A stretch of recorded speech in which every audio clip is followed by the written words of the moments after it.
O yan. Anong kaplastikan diyan? Ito. Ayan.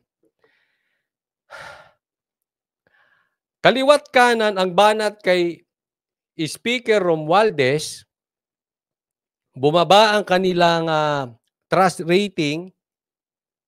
Tapos ngayon, ito naman, naglabas sila.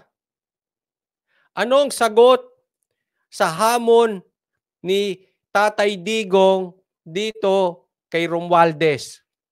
Magpa-audit ka. Mag-audit tayo para malaman natin kung saan mo, total tatakbo kang presidente sa 2028, kung saan mo ginastos ang mga pera ng taong bayan. Anong sagot ni Romualdez? Survey. Diyan siya nagbigay ng statement. Galing, no? Ito ang pulso ng Pilipino survey. Nakatanggap ang Kongreso ng 60% satisfaction rating. Ewan ko sa inyo kung maniniwala kayo dito or hindi. Para sa akin, hindi po ako naniniwala dito. Bakit? Kilala mo ba sila? Hindi. Questionable. Questionable yung timing nung labas ng survey na yan. Kung kailang dumadaan sa hamon, sa batikos, alam nyo po dumarating ang time na talagang lutong-luto si Boying. Di ba? Talagang grabe. Sunog na sunog si Boying dahil sa batikos ng mga Pilipino ng taong bayan. Sunog na sunog. Pero Romualdez, bilib ako sa iyo. Tinalo mo ang sunog, ang galit ng taong bayan kay SOJ Boying. Ganong kalupit yung ginawa mo. Tinalo mo siya sa madlang people, sa balita. Ewan ko lang sabi nga nila, ewan ko kung makakabangon ka pa dyan sa kinasasadlakan mo ngayon. Mali po ang ginawa mong diskarte. Una sa aking pagkakaalala, wala pang nanalong Speaker of the House sa pagka-presidente. Pangalawa, wala po talagang national appeal kayo. Dediretsuin po kita. Ang iyong appeal ay nakadikit lamang kay Marcos. Parang appeal ni Rojas na nakadikit lamang kay Pinoy. Walang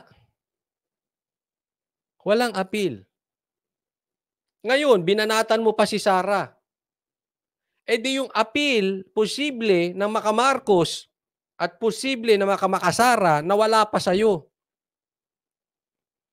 At hinahamon ka, ang sagot mo, survey. Ano sabi niya? I am mighty humbled by the feedback of our kababayans on the work that the House has produced the past few weeks. We in the House will show our gratitude to Filipinos by working at an even higher pace to close out the year. Sabi niya, we in the House will show our gratitude to Filipinos. Hindi. Dapat, we in the House will show the audit to Filipinos. Hindi po yung gratitude ang gusto makita ng mga Pilipino sa inyo dyan sa Kongreso. Ang gusto po ng mga Pilipino ay makita yung audit. Paano nyo ginastos ang pera ng taong bayan? Let me repeat that. Iyan po ang hamon ni Tatay Digong at yung panawagan ni Tatay Digong kung hindi nyo po ilalabas. Kami po, Banateros, ay mangunguna at sasama po kami sa panawagan ni PRRD na ipapalabas namin sa inyo ang computation, ang audit kung paano nyo ginastos ang pera ng taong bayan. At hindi lang kami Banateros, marami pa. Maraming mga vloggers, Kung natakot yung ang media, ang vloggers, marami ang sasama sa panawagan ni PRRD. Eto na po. Kaya kung ako sa'yo, speaker, huwag mong sirain ang pinagsamahan.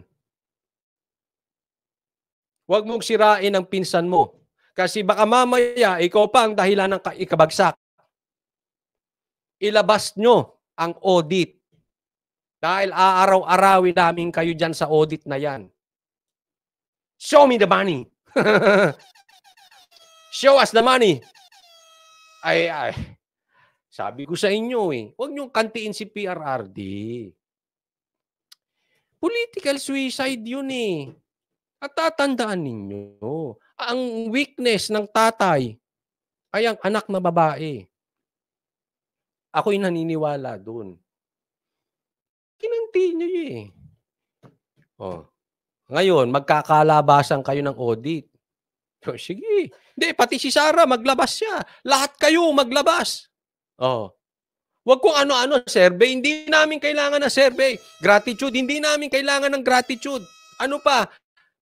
Bigas, hindi namin kailangan ng bigas nyo. Yung may pangalan mo, hindi namin kailangan yun. Huwag tayo maglokohan. Ilabas nyo yung audit. Audit. Tama. Diba? Simple. Huwag nyo kaming kaliwat kanan. Huwag nyo kami iligaw. Alam mo kayong mga nakapaligid kay Marcos, kayo sumisira. Sa Marcos nyo, kayo sumisira. Tandem kayo ni SOJ Boying. Kayo humihila pababa sa rating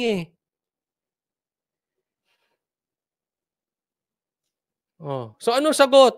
Ako may tanong lang sa'yo, Speaker. Tatakbo ka ba bilang presidente sa 2028? Kasi nakikita yung galawan mo Binuking ka nga ni PRRD, layo ng sagot mo. Sa kanya mo sinabi o nilaglag ka tuloy. Sinabi mo kay PRRD, tatakbo kang presidente, gusto mong tumakbo. Tapos kinana mo yung anak. Ay, wag ganun. Wag.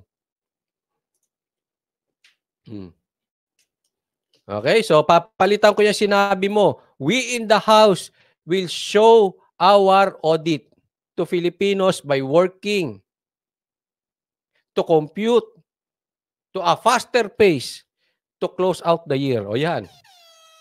Yun na lang sabihin mo nang maniwala ang taong bayan sa'yo.